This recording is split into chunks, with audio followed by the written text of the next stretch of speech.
दोस्तों, पिछले लोकसभा चुनाव में अजमेर संसदीय क्षेत्र से 4 लाख से अधिक वोटों से जीतने वाले भाजपा के भागीरथ चौधरी को अपर हैंड माना जाता है। हालांकि मतदान अभी दूर है, मगर ताजा समीकरणों के मद्देनजर मुकाबला कांटे का भी हो सकता है। देखिए ये रिपोर्ट। अजमेर संसदीय क्षेत्र में पिछली बार 4 लाख से अधिक वोटों से जीतने के कारण इस बार भी भाजपा के भागीरथ चौधरी को बेहतर स्थिति में माना जाता है। वह स्वाभाविक भी है।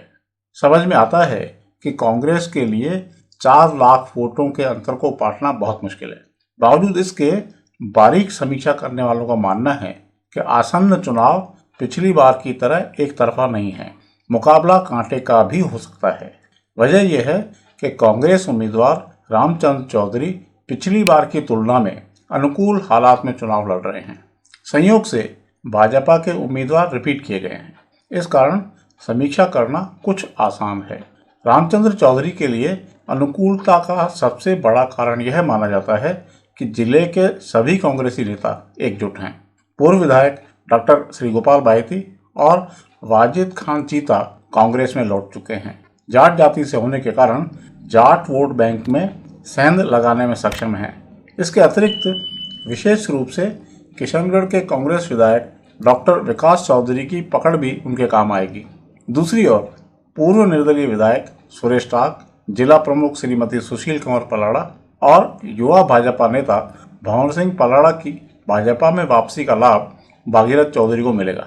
जहां तक संगठनात्मक ढांचे का सवाल है, भाजपा निश्चित रूप से मजबूत है, जबकि कांग्रेस निवर्तमान कार्यकारिणियों के भरोसे है। जैसे पिछली बार जाट वोट बैंक व मोदी लहर के दम पर भागीरथ चौधरी ने शानदार जीत हासिल की थी। भागीरथ चौधरी को इस बार भी उसी फैक्टर के काम करने की उम्मीद है।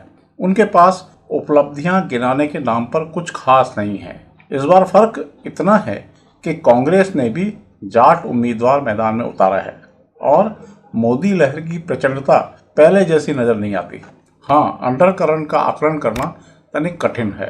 एक तथ्य यह है कि 35 साल से अजमेर डेयरी का सदर होने के कारण रामचंद्र चौधरी की पूरे क्षेत्र की गांव ढाणी तक गहरी पकड़ है। जाट ही नहीं, दूध का व्यवसाय करने वाली जातियों का भी समर्थन हासिल करने में सक्षम है।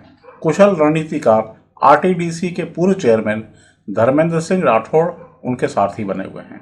पूर्व सांसद व दिग्गज नेता डॉक्टर रघु शर्मा भी खुलकर साथ दे रहे हैं। इसके अतिरिक्त गणितीय आंकड़े भी उनके अनुकूल हैं। पिछले लोकसभा चुनाव में मोदी लहर के चलते भागीरथ चौधरी ने कांग्रेस के रिजू झुंझुनवाला को 4 लाख से अधिक वोटों से हराया था, मगर अब मोदी लहर शिथिल पड़ चुकी है। यही वजह है कि मात्र 4 माह पहले हुए विधानसभा चुनाव में भाजपा व कांग्रेस को मिले वोटों का अंतर घटकर करीब 94,000 रह गया। कहने को जरूर 8 में से 7 विधानसभा क्षेत्रों में भाजपा के विधायक हैं, मगर मतांतर में भारी कमी रामचंद्र चौधरी के लिए अनुकूल है।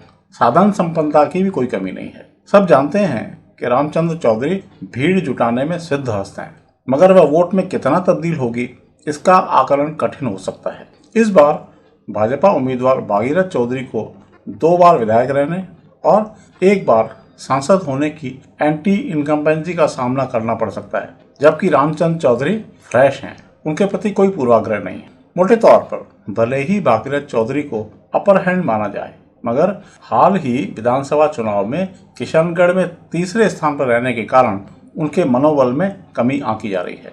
मतदान होने में कुछ दिन शेष हैं, तब तक समीकरणों में क्या बदलाव होगा कुछ कहा नहीं जा सकता।